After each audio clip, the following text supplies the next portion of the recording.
Greetings, everybody, from West Virginia, USA. This is Grandpa Sven. I'm down in the wood shop again. This is Saturday, June 13. Yeah, man, I've been burning the midnight hours, light at night. Yeah, whatever they say. Putting a lot of time in here, trying to get this project done for my oldest grandson's girlfriend. She must really think a lot of love of her dad, because she wants to give her dad this carving for Father's Day gift. And both my grandson and his girlfriend, he met her at West Virginia University. Go Ears. Hey, if you're watching the College World Series, I think they're going to win it. So she wanted to give this gift for her dad and was thinking, what can I give her? And she's going to give him a little desktop scaled down version of Woodburn Hall, one of the great anchor buildings of West Virginia University. I don't need to show you what it's going to look like. And then just Google search Woodburn Hall, West Virginia University. You're going to see it's quite a magnificent building, over 100 years old. It's got the big clock tower in front, like Big Ben in London, and 4 other towers on there. And it's a very, very detailed building. And I just started with a chunk of wood like this, So, in fact, this is where I cut off from the piece. This was a big chunk, and it's kind of heavy. And, I just got a brand new shoulder in here, so it's good exercise for me getting that lift up there. And what do I got to work with? So out of that, you can look at the picture on the YouTube video of what Woodburn Hall looks like. And I got my little carving tools. I got knives. I got files, other chisels. I got a Dremel. I got saws. Man, this thing here has really come in handy. This is all, I got some big ones there too that are electric, but this is battery. And look at all that. That's cedar dust, man. It smells like a cedar closet in here because I'm working with all cedar. And I got my little Japanese pole saw. And yeah, all kinds of knives, sandpaper. Oh, man, this here, gift from my one son and daughter. Look at that. Man, can you get a lot of detail work with that done? And it's, yeah. Let me turn that off. So, and there's all the different files that go in there. Yeah, I got all kinds of files. So, and I've been thinking, I've been so busy. I went to bed at 1 o'clock last night in the morning, this morning. Slept like a rock. 5 good hours. Woke up, had a quick breakfast, down here again. Didn't even have time to threw some water in my face. Just, it's good enough for down here because I get covered in sawdust. And I just took this sign down off the wall. I'm too busy to be organized. Yeah. But I'm not that busy enough to love life. But I've been thinking, I got one other thing too I want to show you. I'm surely not as talented as my mother. She was quite an artist. And my great-grandfather, on my dad's side, he was a very, very skilled artist. And he was lived his whole life in Haganäs, Sweden. I've been there and been in the factory where he worked and stood on his gravesite. Never met the man. I surely wished I would have. He had, I got great, great pictures and stories from him, from my grandpa, and all the people back then. They dressed to the hilt, And my grandpa, man, they never went out of the house without a hat on, and the clothes they had were just incredible. I'm wearing my old garbage work shirts because I get so dirty in here, and my wife, she don't even like, you take them up to the laundromat, you're not putting that in my washing machine. God bless her. And so I want to show you this other picture. Let me get it. Yeah. Here we go. Let me get that down. This is where I got the idea for my little wood shop. It's in the shed in my backyard. Look at this picture. My mother made this picture. God bless her, a long time ago. Carved out. That's my grandpa. It's called Grandpa's Shack. You see that?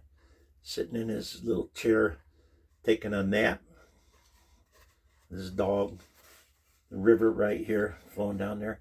Yeah, that was his little man cave, let's say. Yeah, love my grandpa. What a guy. What a life. What a story. Thank you, Grandpa, for all the things that he did that benefited his children and my brothers, his grandsons, and my sons and my grandsons. That's what life is all about, right? It impacts generation after generation. There's another whole story about my grandpa. You can see in some of my other videos. But as I was sitting here today, and I'm thinking about the world and all what's going on, and I was having discussions with my brother-in-law. I didn't speak to him, but we were texting back and forth a little bit this morning. And he lives in Pennsylvania. Isn't the world amazing today? Here I am sitting in my shed in my backyard in West Virginia, and who knows where you guys are anywhere on this whole planet. And you're sitting there doing your things and that. And if you found this video, thank you. Thank you very, very much. And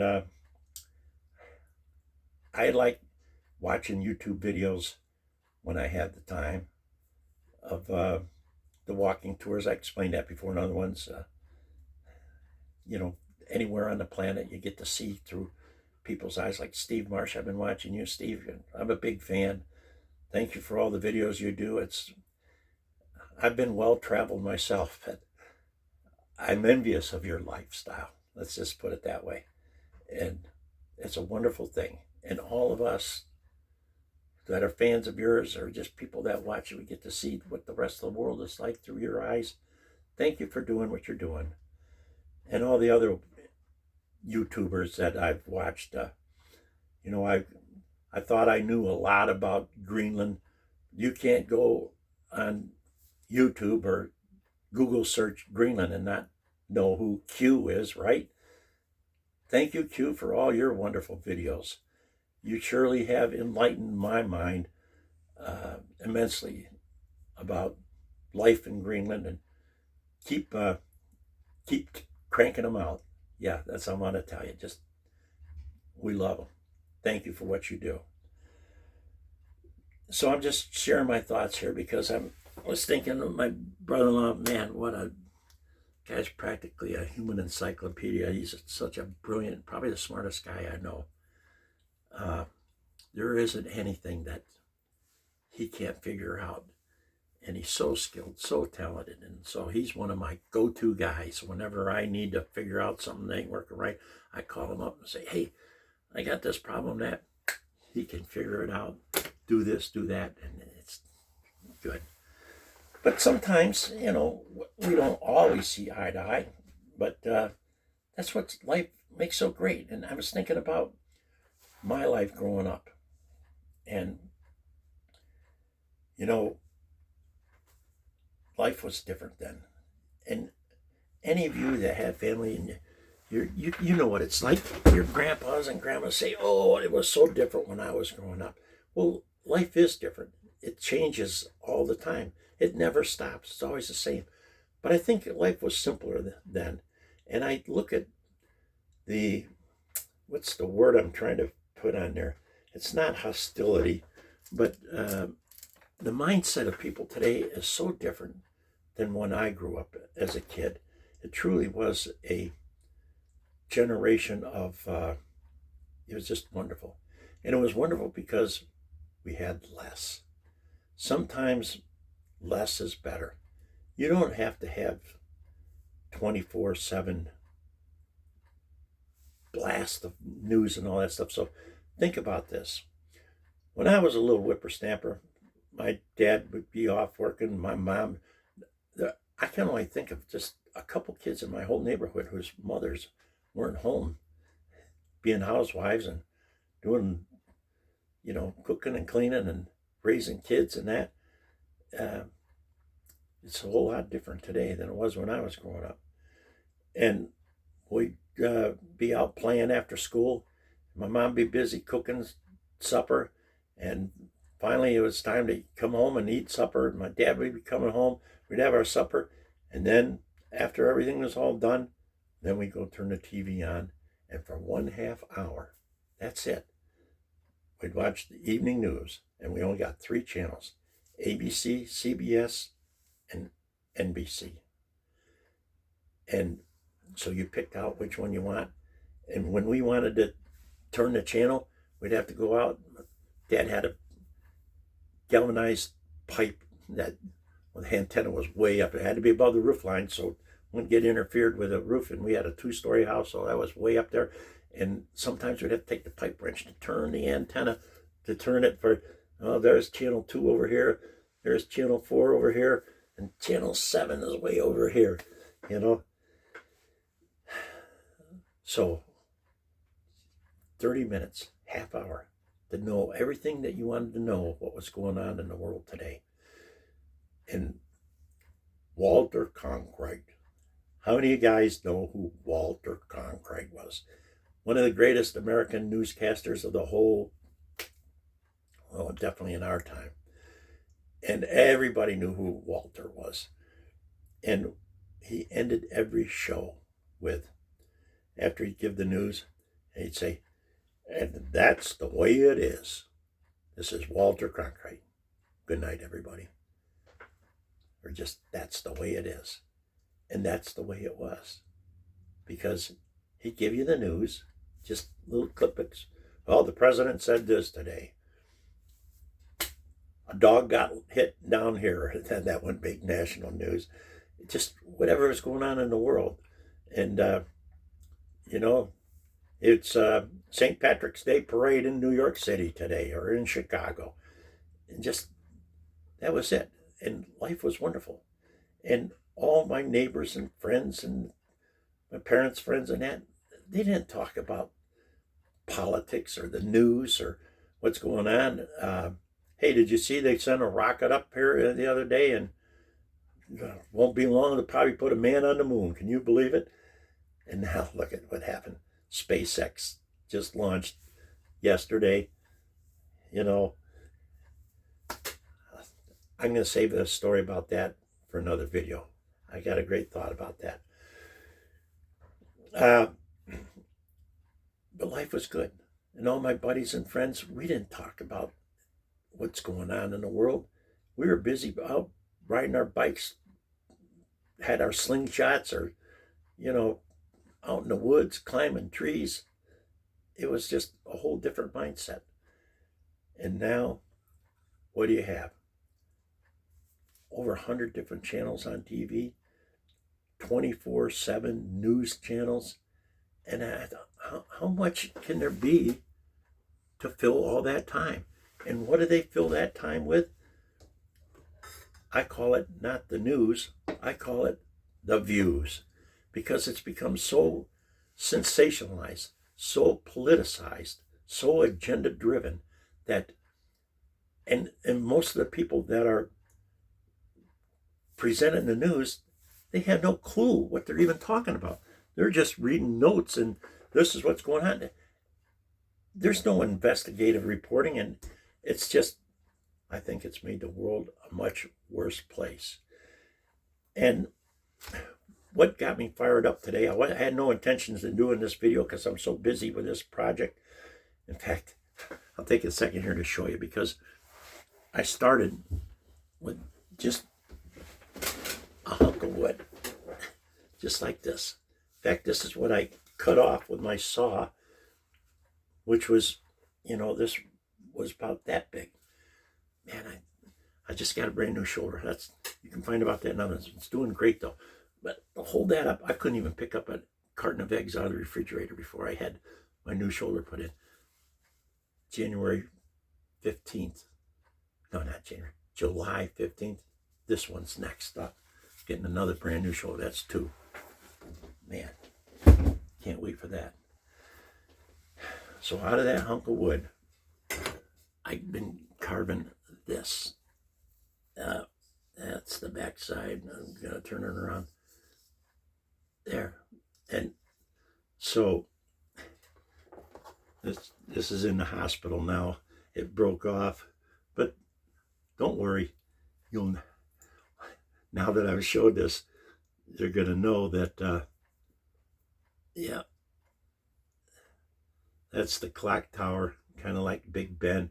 There'll be another tower over here, another one back here, another one right here. Yeah, I got them cut out right now. They'll be attached onto there and glued. Normally I start from one piece of wood, but in order to make this, that and the roof and all that stuff, I'm making these pieces to fit on there. So see, that's called a gambrel roof, if you don't know what that is. And that's what all these pieces are. And they'll all be in there attached and fastened. Yep. So I'll show that to you now. If you want to know what it's going to look like, just go on YouTube and put in there Woodburn Hall, West Virginia University. Go Ears. They're in the college baseball World Series right now as we're speaking. I think they're going to pull it off and win. So a lot of detail in that building. It's a magnificent, beautiful old building, over 100 years old. And that's what I'm working on. So I got to get going because this is a Father's Day gift from my grandson's girlfriend for her dad. Okay. So the news. I'm going to wrap this up with this because don't get so flustered is the word I'm looking for. I look at the bigger picture of things, and I'm too busy living life and enjoying life than to be worried about what's going on all over the world. If you want to, you could worry yourself sick over everything that's going on. But you know what? I believe in mankind and the core common sense. That's what it is. Common sense. People are the same all over the planet, no matter what country you live in. Doesn't matter what race, religion, color, creed. We all want the same thing. Peace, prosperity, happiness. Isn't that what life is about and why we're doing what we're doing every day? I think it is. And to be so upset over, well, my brother says, I can't believe the president. He says he loves inflation. I said, that's what the views do to you. They take that short thing, he's talking about something in the Oval Office, and they take it so out of context and twist it to make you think that he says he loves inflation. He's happy that the prices of gas is where it is today, and that food prices are where they're at and continue to rise. That isn't what he said at all. You got to listen to the entire clip. You can't stop it there and then politicize it and say, the president loves inflation. No, that isn't it. There's more to the story, as Paul Harvey used to say. And now the rest of the story. So they're talking about Iran and the Straits of You know what I'm talking about. I'm getting a little bit flustered on this because it doesn't matter to me other than Vermouth. Yeah. I want for peace to be over there. The whole world needs to be grateful for what the Yanks did to put an end to that. They were holding the whole world hostage. And they said, if they wouldn't have done what they did to stop that, you think things are bad now? They could have blackmailed the whole world, and the price of oil could have shot up to $150, $200 a barrel. And they'd have everybody squeezed so like that you would be praying for $5 a gallon of gas. That's too much. We want it all to come down. Everybody wants it to come down. But it wouldn't come down. It would continue to go up and up and up if Donald Trump and the United States military didn't say, we've had enough. You know, there's been plenty of other presidents before that keep saying, we need to do something, we need to do something. But nobody did anything. Europe didn't do anything. The EU didn't do anything. NATO didn't do anything. Thank God somebody finally did something. And the world's going to be a much better place because of it. That's reality. That's the fact. And that's my opinion. And that's all it is. It's just like with my buddies and I, we sit out on the front porch and call ourselves the front porch rockers and try to solve world problems. But we don't have any authority. We only solve them in our own mind. And we hope that everybody else can see some logic and reasoning into, you know what? Maybe it was a good thing we did. I can tell you one thing for sure. The people in Iran, they're ecstatic over what's happening because they want their freedom so they don't have to live their lives in fear anymore and be subject and held hostage like all the rest of the world. And they're afraid to speak up because who wants to get a bullet in their head? Who wants to be hung in the public or shot? It's just craziness. So my hope and prayer is that don't stop. Don't stop until the job is done. That'd be like World War II and, you know, the whole world hated Hitler. Could you imagine if we said, okay, we kicked you back out of Europe and restored some orderness and saved Europe again, and then left them to rise up and come back again? Huh? How crazy would that have been? So they need to have a regime change. I hope that happens in Iran for the people's sake. And the people are wonderful people, and they want peace, prosperity. They don't want to be the ogres of the whole world. No. The world is going to be a better place because of it. So think about what old Walter used to say and start living life. Just get a little bit of the news, what's going on in the world. You got potato, a chicken wing or something to eat for supper tonight.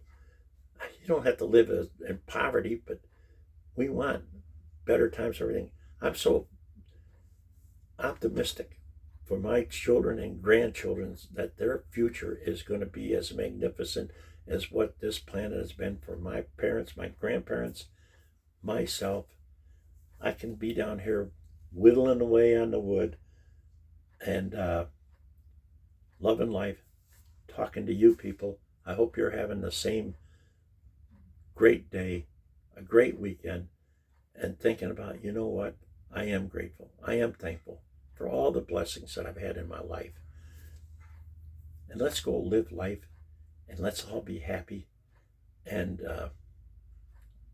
I believe the majority, the vast, vast, vast majority of the world is. So don't be influenced by the 24/7 newscast. Why don't you just turn that off and don't worry about that, what's going on, and worry about what a wonderful day it's going to be today. Wouldn't that be great? I think it would be. So, as Walter Cronkite would say, and that's the way it is, and that's the way it was, and that's the way it's going to be. Have a blessed day. Thank you very much. I got to get back to carving, and I'll show you a picture of this when it's all done. I promise you I will, so you can see. But look it up, and you can, there we go. I got a lot of carving to do. A couple days to get her done. Thank you. Thank you for your time. Like and share this video if you find it. I just gonna do this for a bit just to see, for fun. I could care what happens to these. I don't care if anybody watches these, and not too many have been. But yeah, it gives me something to do. Either doing that or carving. But I'm loving life. Bye for now. Thank you.